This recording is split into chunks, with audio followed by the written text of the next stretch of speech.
Assalamualaikum warahmatullahi wabarakatuh.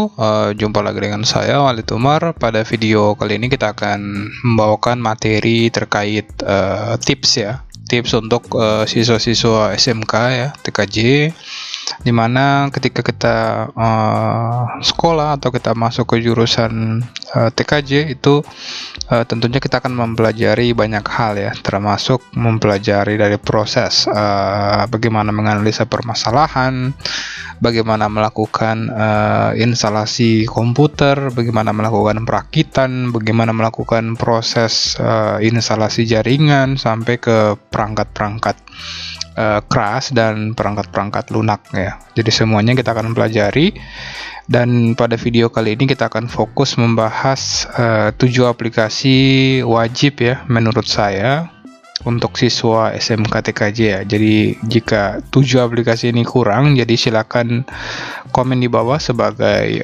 tambahan ya. Adapun aplikasi yang pertama adalah Rufus ya.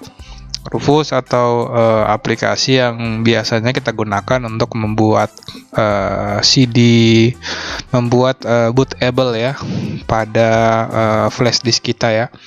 Tentunya selain Rufus kita bisa menggunakan banyak aplikasi lainnya ya. Ini hanya salah satu contoh di mana aplikasi ini berfungsi untuk membuat flash disk kita agar menjadi sebuah media instalasi ya, sehingga dapat kita gunakan untuk melakukan instalasi sistem operasi pada Windows maupun menggunakan Linux ya.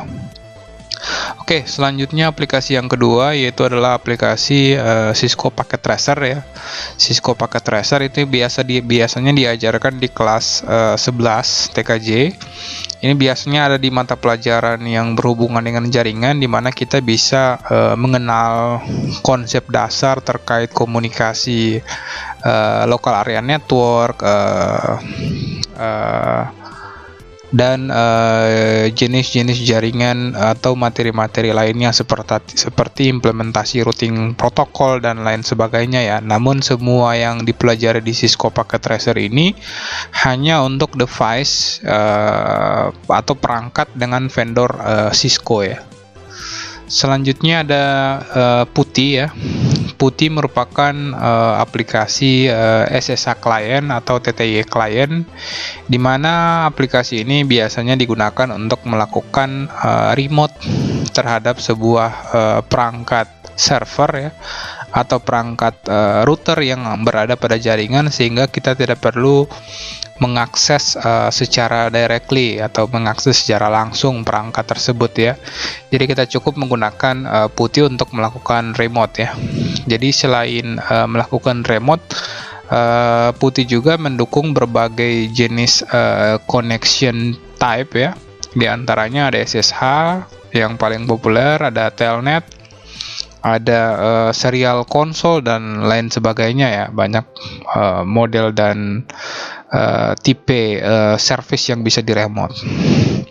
Selanjutnya ada perangkat virtualisasi ya, tentunya untuk siswa-siswa SMK TKJ untuk di 5 tahun terakhir ini sangat terbantu sekali ya dengan aplikasi-aplikasi atau dengan teknologi virtualisasi, karena dengan adanya aplikasi ini mereka dapat dengan mudah ya untuk belajar bagaimana cara untuk menginstal sistem operasi Windows, atau melakukan pembelajaran bagaimana cara untuk melakukan instalasi sistem operasi Linux pada mesin virtual ya, tanpa membongkar arsitektur sistem operasi fisiknya ya. Kalau saya dulu di SMK itu kita untuk belajar instalasi itu kita butuh sebuah PC ya, dan PC tersebut harus kita install secara langsung ya, sehingga tentunya ketika kita tidak punya fasilitas ya, tentunya kita tidak bisa melakukan proses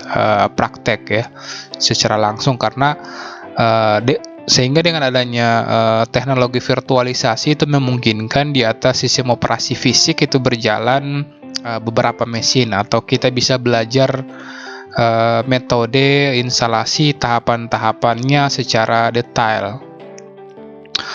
Oke, aplikasi selanjutnya adalah aplikasi Winbox ya. Aplikasi Winbox merupakan aplikasi yang paling ringan harusnya. Adalah aplikasi yang biasa digunakan untuk melakukan konfigurasi perangkat mikrotik ya. Kalau teman-teman yang biasanya di kelas 11 atau kelas 12 itu belajar terkait mikrotik, bahkan di uji kompetensi keahlian di kelas 3 itu kita kalau pilih paketnya itu paket mikrotik, tentunya akan belajar menggunakan aplikasi Winbox ini ya. Tentunya untuk mengakses perangkat mikrotik kita punya banyak metode selain menggunakan Winbox ya.